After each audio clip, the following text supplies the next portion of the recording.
और अभी मैं जा रहा हूँ कोविड टेस्ट करवाने के लिए। और कोविड टेस्ट होगा मेन एयरपोर्ट है जो फ़्लाइट जहाँ से मेरी फ़्लाइट है कल, मॉस्को का मेन एयरपोर्ट है SBO एयरपोर्ट। और कितना प्राइस लगता है कोविड टेस्ट करवाने के लिए और रिपोर्ट कितने घंटे में मिलती है, जो मैं सब आपको इस वीडियो में बताऊँगा। तो लेट्स गो। पीछे मेरा होटल है और सामने भाई रशिया का TV टावर है।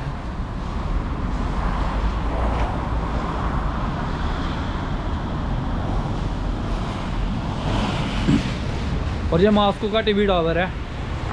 और अभी मेरे को लेनी है यहाँ से बस और सीधा जाना है पहले एयरपोर्ट पे। तो मैं दिखाता हूँ आपको कितना प्राइस लगा टेस्ट करवाने के लिए और कितने घंटे में रिपोर्ट मिलती है और क्या क्या दिक्कत रहती है रशिया में कोविड टेस्ट करवाने के लिए, सब आपको इस वीडियो में देखने को मिलेगा। तो लेट्स गो। तो बाहर का मौसम कुछ ऐसा भाई, आज फिर से बर्फ़बारी हो चुकी है। रात को काफ़ी स्नोफॉल हुई है यहाँ पे।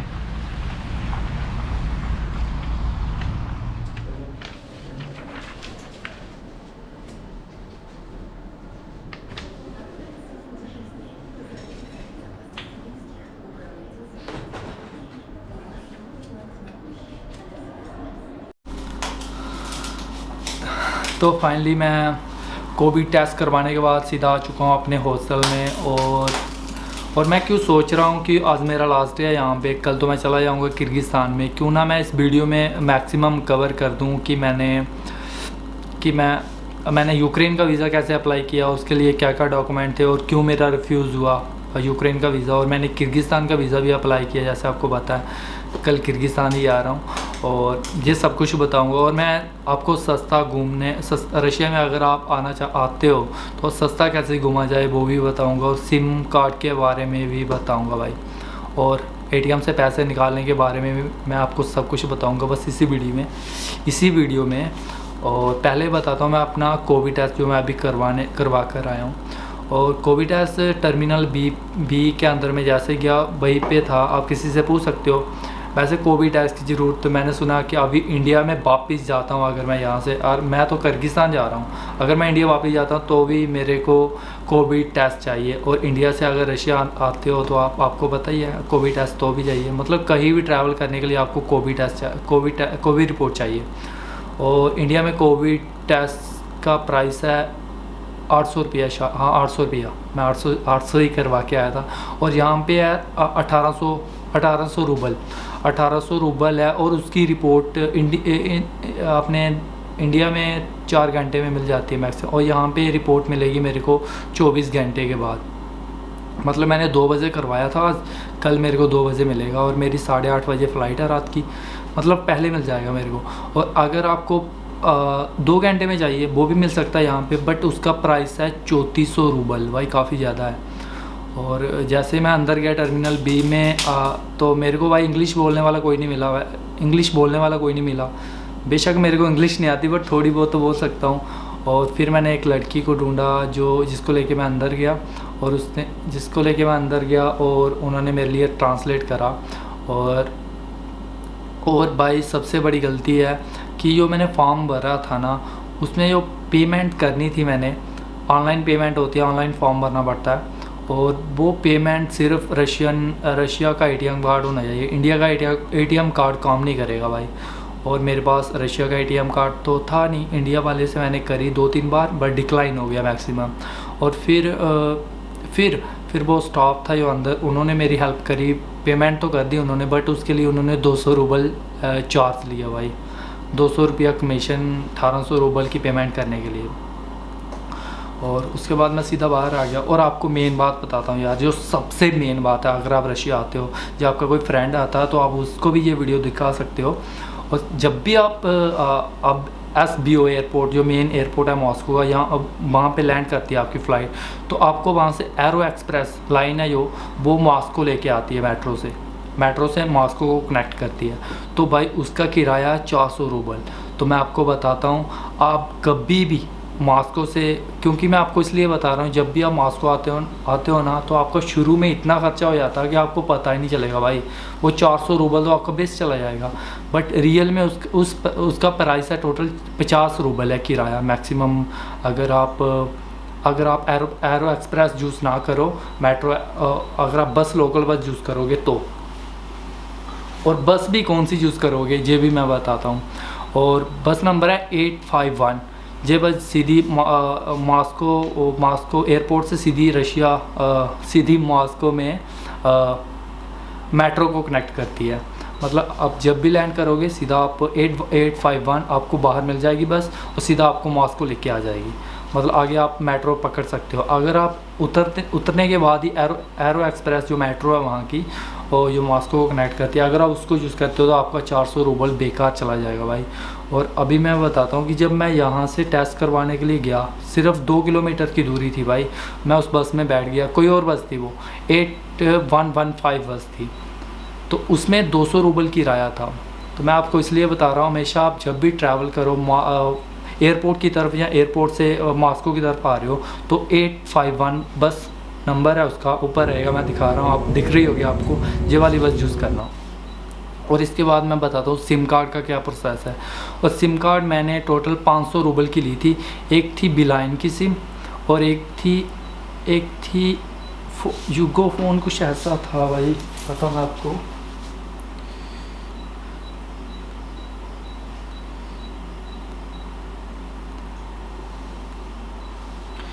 एक मुझे याद नहीं आ रहा, एक थी विलाइन की, एक थी यू फ़ोन, कुछ ऐसी थी वो मैंने ली थी।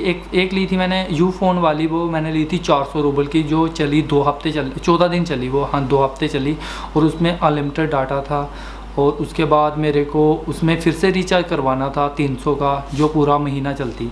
बट मैंने एक अच्छा काम ये किया कि मैंने उसके साथ ही विलाइन की सिम ले ली थी 100 रूबल की, जो 1 हफ़्ता चली। जैसे मेरे 14 दिन ख़त्म हुए तो मैंने विलाइन की सिम फोल्ड में डाल ली, और अभी तक चल रही है, और आज तक ही कल तक चलेगी ये, कल इसके 7 दिन हो जाएंगे पूरे।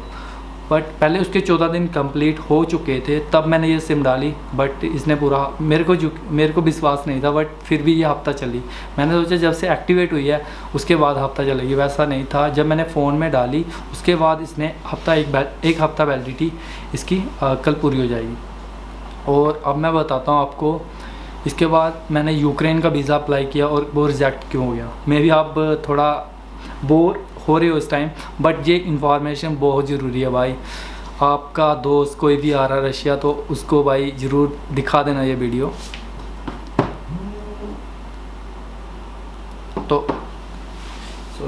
तो भाई उसके लिए पहले मैं अम्बेसी में गया। अम्बेसी में आप कभी भी वीज़ा अप्लाई करते हो, आपको डॉक्यूमेंट नहीं पता तो आप अम्बेसी में विज़िट कर सकते हो। पहले आप डॉक्यूमेंट पूछ सकते हो वहाँ पे, बट आपको थोड़ी बहुत इंग्लिश आनी चाहिए भाई। और आप मॉस्को में Ukraine embassy simply find out कर सकते हो। आप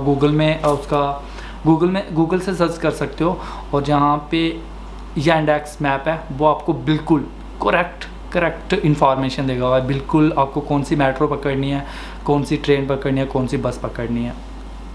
तो आप जब भी जब अम्बेसी में पहुँच जाओगे, तो अम्बेसी के लिए आपको कौन कौन से डॉक्यूमेंट लेके जाना है ये मैं बताता हूँ। सबसे पहले आपको यूक्रेन का इनविटेशन लेटर चाहिए भाई। अगर आप फ्रेश हो, 1-2 कंट्री ही घूमे हो आगे पीछे, तो आपको यूक्रेन से इनविटेशन लेटर चाहिए, वो आप कहीं से भी ले सकते हो। तो उसके बाद आपको एक फॉर्म फिल करना पड़ता है। इसका लिंक मैं डिस्क्रिप्शन में दे दूँगा, वहीं से आप फॉर्म फिल कर सकते हो। फॉर्म फिल करते हुए हमेशा अम्बेसी डालना भाई, कहीं पे वीज़ा सेंटर मत डाल देना। पहले दिन ही मैंने ये गलती कर दी थी। अम्बेसी डालना हमेशा, अगर आप अम्बेसी से करवा रहे हो तो उसके बाद डॉक्यूमेंट चाहिए आपको, होटल बुकिंग चाहिए, कंफर्म होटल बुकिंग। और मैं बताता हूँ मेरा वीज़ा रिफ्यूज़ इसलिए हुआ है क्योंकि जो मेरी 4 होटल बुकिंग थी उनमें से एक गलती से एक कैंसिल होगी गलती से। जब उन्होंने ऑनलाइन चेक करा मे बी, तो उन्होंने यही बताया मेरे को, तो उन्होंने मेरा वीज़ा रिजेक्ट कर दिया। इतनी सी गलती। और 3 जो बाकी मेरी बची थी होटल बुकिंग वो ठीक थी, एक कैंसिल हुई थी सिर्फ। और होटल बुकिंग चाहिए आपके पास, इंश्योरेंस चाहिए, ट्रैवल इंश्योरेंस, उसमें कोविड कवर होना चाहिए। अगर आप रशिया आके जे डॉक्यूमेंट फिल करते हो, और डॉक्यूमेंट तो फिल हो जाएगा, बट अगर आप ट्रैवल इंश्योरेंस रशिया आने के बाद लेते हो, तो भाई इंडिया की पॉलिसी बाजार यहाँ पे ओपन नहीं कर सकते आप। इसके लिए आपको कोई भी VPN ऐप डाउनलोड करना पड़ेगा। ये मैं बता रहा हूँ क्योंकि ये मेरा एक्सपीरियंस है भाई, कोई नहीं बताएगा आपको। इधर मैंने एग डाले हैं पानी में, यही खा रहा हूँ। खाने में बहुत दिक्कत है भाई यहाँ पे, इसके बारे में बाद में डिस्कस करता हूँ। और हाँ, आपको VPN चाहिए। VPN के बिना आप पॉलिसी बाजार से कोई भी ट्रैवल इंश्योरेंस खरीद नहीं सकते। और याद रखना भाई, कोविड कवर होना चाहिए बीच में उसके साथ, ट्रैवल इंश्योरेंस के साथ। ऐसा कोई फ़ायदा नहीं आपका इंश्योरेंस का। और इंश्योरेंस कार्ड चाहिए, और आपको होटल बुकिंग चाहिए। आपकी जो भी आपने ट्रैवल करा है, आपका जो पासपोर्ट भी, जितने भी वीज़ा लगे हैं उनकी सबकी फ़ोटो कापी चाहिए। फ़ोटो कापी मतलब स्कैन करके आप ले जाओगे। और वीज़ा का, आपका वीज़ा है उसको भी स्कैन कर लेना भाई, उस पर जो आपका फ़ोटो रहता है, आपका एड्रेस रहता है। ये मैं इसलिए बता रहा हूँ क्योंकि जहाँ पे मैंने 20 फ़ोटो कापी करवाई थी, उसके लिए मैंने 500 रुपया पे करना पड़ा था। मतलब 25 या 50 रूबल की एक कॉपी पड़ी मेरे को। तो आप पीछे से करवा के लाना अगर आप रशिया घूमने के लिए आए हो और आप थर्ड कंट्री का वीज़ा अप्लाई करना चाहते हो। भाई 500 रूबल बेकार चला गया। वो कहीं अच्छे काम जाता तो मैं मान सकता था, बट 20 कापी के लिए 500 रूबल कौन देता है यार। और आपको चाहिए, और आपको पेमेंट, आपको अगर आप रशिया में आते हो ना, रशिया से वीज़ा अप्लाई करते हो, तो आपको पेमेंट वो स्लिप देंगे। पेमेंट रहेगी। अगर आप रेगुलर वीज़ा ले रहे हो तो वो 14 दिन में डिस्पैच होगा। मतलब 14 दिन के बाद आपको पासपोर्ट मिल जाएगा।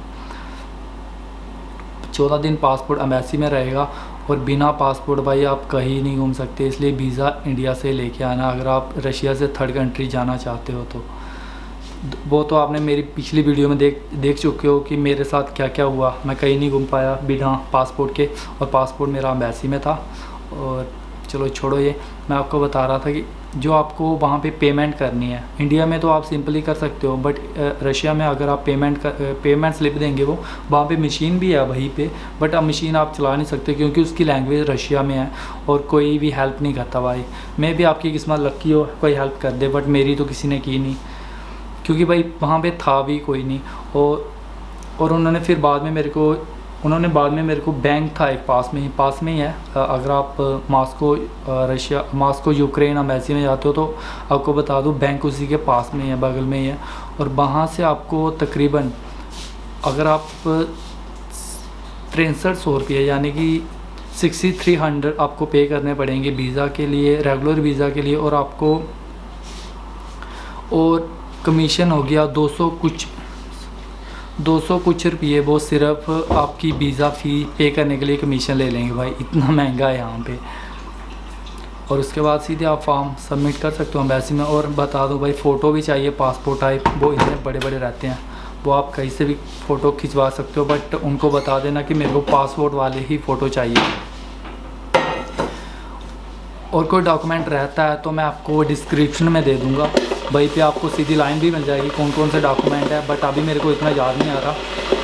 तो जी अभी मैं आपको बताता हूँ किर्गिस्तान के वीज़ा के बारे में। और किर्गिस्तान के वीज़ा का वीज़ा रहता है, मैंने वीज़ा लिया है। इंडियन मजे से वीज़ा ले सकते हैं, और मैं उसका डिस्क्रिप्शन में लिंक छोड़ दूँगा। आप यहाँ से वीज़ा के लिए फॉर्म फिल कर सकते हो। और सबसे बड़ी बात बताऊँ, मैक्सिमम 5 वर्किंग डे में आपको वीज़ा मिल जाता है। और मेन बात बताऊं, जब भी आप अपना पासपोर्ट अपलोड करते हो तो भाई पासपोर्ट का जो पहला यहाँ पे आपका फ़ोटो रहता है, आपका नाम रहता है, और उसके आगे वाला एक फ्रंट पेज रहता है, उसको भाई दोनों को स्कैन करके अपलोड करना। क्योंकि मैंने वो फ़ोटो वाला अपलोड कर दिया और मेरे को 2 बार उन्होंने कॉल करा पर्सनली और मेरे को बताया कि ऐसे अपलोड करना है। तो मैं आपको बता रहा हूँ कि जो पहला पेज है और जहाँ पे नाम वाला रहता है, वो पूरा पेज आप स्कैन करके अपलोड कर सकते हो। और इसकी फ़ीस है, इसकी फ़ीस 5 दिन में आपको मिल जाता है वीज़ा। और इसकी फ़ीस है, मेरे को पड़ी है 4300 या 4700 में भी ऐसी पड़ी है। काफ़ी महंगी है भाई। अभी कुछ टाइम पीछे थोड़ा कम था, 2700 था भाई, अभी थोड़ा महंगा हो चुका है कोविड के कारण। और इसके लिए आपको मैं बता दूं, आपको कोई रिटर्न टिकट नहीं चाहिए, कोई आपको होटल वाउचर नहीं चाहिए, कोई इंडिया वालों को इनविटेशन लेटर वहाँ पे रहता है ऑप्शन, बट वहाँ पे आप कोई भी होटल का नाम फिल कर सकते हो। जैसे आपने booking.com खोल के आप कोई भी बिश्केश मानस के आसपास किर्गिस्तान का कोई भी होटल जो रहता है वहाँ पे उसका नाम फिल कर सकते हो और उसका एड्रेस डाल सकते हो, और आपको इजली 5 वर्किंग डे में आपको ईमेल पे वीज़ा आ जाएगा। आप उससे प्रिंट आउट निकाल के और अपनी टिकट लेके किर्गिस्तान की यात्रा कर सकते हो। और कुछ मैं फैक्ट बता देता हूँ आपको ये रशिया के बारे में जो आपको कोई नहीं बताएगा। और अगर आप रशिया आ रहे हो या आपका फ्रेंड आ रहा है तो उसको ये वीडियो ज़रूर दिखाना, और वीडियो में कमेंट करके बताना कि आपको कौन सी हेल्प चाहिए, मैं ज़रूर करूँगा। और चैनल को सब्सक्राइब कर लेना, वीडियो को लाइक कर देना भाई, इतनी डिमांड है मेरी। और कमेंट कर लेना अगर आपको कोई भी शिकायत या डिफ़िकल्टी रहती है तो भाई आपका ज़रूर रिप्लाई करेगा। सॉरी, जब मैं तीसरा टेक ले रहा हूँ, पहले भी मैंने 15 मिनट लगातार वीडियो बनाई, बट जो माइक्रोफोन की वायर थी वो लगाना भूल गया था, तो जब सुना बाद में कुछ भी नहीं सुनाई दिया। तो अभी खाना फिनिश करके फिर वीडियो बना रहा हूँ। और बताऊँ मैं आपको जो रशिया के फैक्ट है, अगर आप रशिया घूमते हो तो आपको यहाँ के मेट्रो के लिए एक वन राउंड ट्रिप रहती है यहाँ पे, और उसके लिए आपको 60 रूबल की टिकट लेनी पड़ती है। आप उससे पूरा मॉस्को घूम सकते हो। पूरा मॉस्को मतलब एक कंडीशन रहती है, आपको मेट्रो स्टेशन से बाहर नहीं आना। अगर आपने एग्जिट कर लिया गलती से तो आपको फिर से 60 रूबल की टिकट लेनी पड़ेगी। अगर आप एक स्टेशन जाते हो, चाहे आप 300 से ज़्यादा है मॉस्को में, और अगर चाहे आप 300 स्टेशन घूमो चाहे आप एक स्टेशन घूमो, आपको 60 रूबल ही पड़ेंगे मेट्रो में। ये नहीं, अपने इंडिया जैसा नहीं है कि 8 रुपये पड़ गए एक स्टेशन से एक दूसरे स्टेशन तक, बट ऐसा नहीं है। जहाँ पर 60 रूबल ही पड़ेंगे।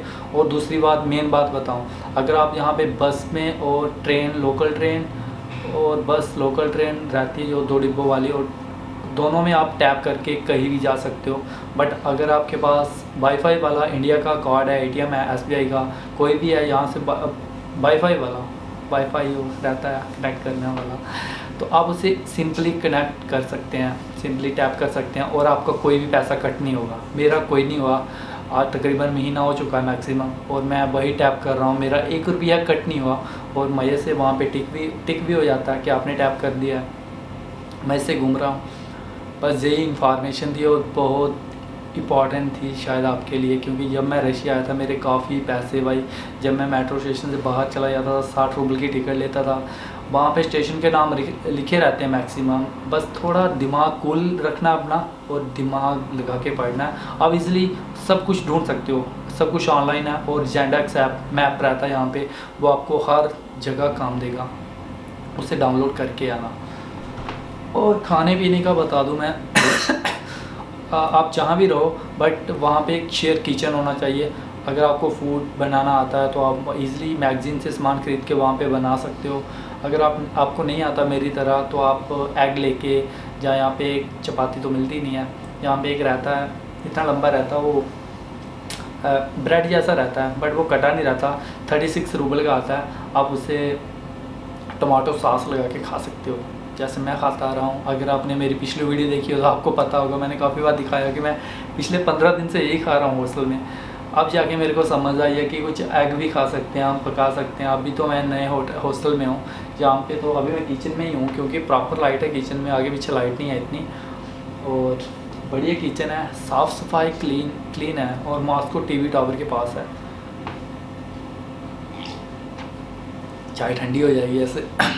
और चैनल सब्सक्राइब कर लो, क्योंकि मैं जब भी किसी भी कंट्री में जाऊंगा तो वहाँ पे मैं लास्ट में एक वीडियो ऐसी बनाऊंगा, क्योंकि हर कंट्री में जाऊंगा वहाँ से मैं 2 वीज़े अप्लाई करूँगा हर कंट्री के, और एक कंट्री में मैं तकरीबन 15 दिन ही रहूँगा।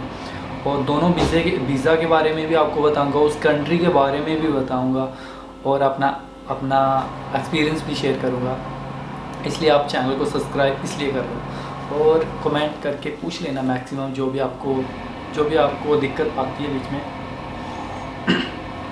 और आपको बता दूं, मॉस्को से मुझे बिश्केश किर्गिस्तान की टिकट पड़ी है 7,000 रुपये में, 7,000 रूबल्स में। इंडिया में हो जाता है वो 6,800 रूबल, मतलब 200 रुपये बच जाता है अगर इंडियन करेंसी में हो। तो रूबल से मेरा 7,000 ही लगा, 7,000 पूरा नहीं लगा। मेरे पास ऐप था एक, और उसमें मेरे को 1,000 डिस्काउंट मिल गया, और डिस्काउंट कूपन था मेरे पास। अगर आपको भी चाहिए ऐसा कूपन तो मुझे कमेंट करके पूछ लेना, मैं ऐप के बारे में आपको ज़रूर बताऊंगा। और डिस्काउंट 1000 रुपया डिस्काउंट तो आपको मिलेगा पहली 2-3 फ्लाइट में, बाद में आप किसी और ऐप से कर लेना, बट कमेंट करके पूछ लेना भाई। तो काफ़ी वीडियो लंबी हो चुकी है शायद, तो ये मेरी लास्ट वीडियो थी रशिया की, जिसमें मैंने सारा एक्सपीरियंस आपके साथ शेयर कर दिया है। और अभी किर्गिस्तान की वीडियो सीरीज शुरू हो जाएगी। तो यही था यार, और काफ़ी वीक हो चुका हूँ मैं, क्योंकि खाने का लास्ट में पता चला, मेरे को किसी ने बताया नहीं। वैसे मैं आपको हर चीज़ बता चुका हूँ, मेरे को कोई बताने वाला नहीं था यार। और यही था पूरा पर्सनली जितना भी रहता है, गुप्त बातें भी आपके साथ शेयर कर दी हैं। और चैनल को एक बार फिर से बोल रहा हूँ, सब्सक्राइब कर लेना और वीडियो को लाइक कर देना। अभी मैं मिलूँगा आपको किर्गिस्तान वाली सीरीज़ में, तब तक के लिए bye bye, take care. And अभी इंडिया में टाइम हो रहा है रात के 10-11 बज चुके हैं, तो इसके लिए गुड नाइट। और क्या पता आप मेरी वीडियो दिन को देख रहे हो। और बस इतना ही था यार, bye bye, take care, good night.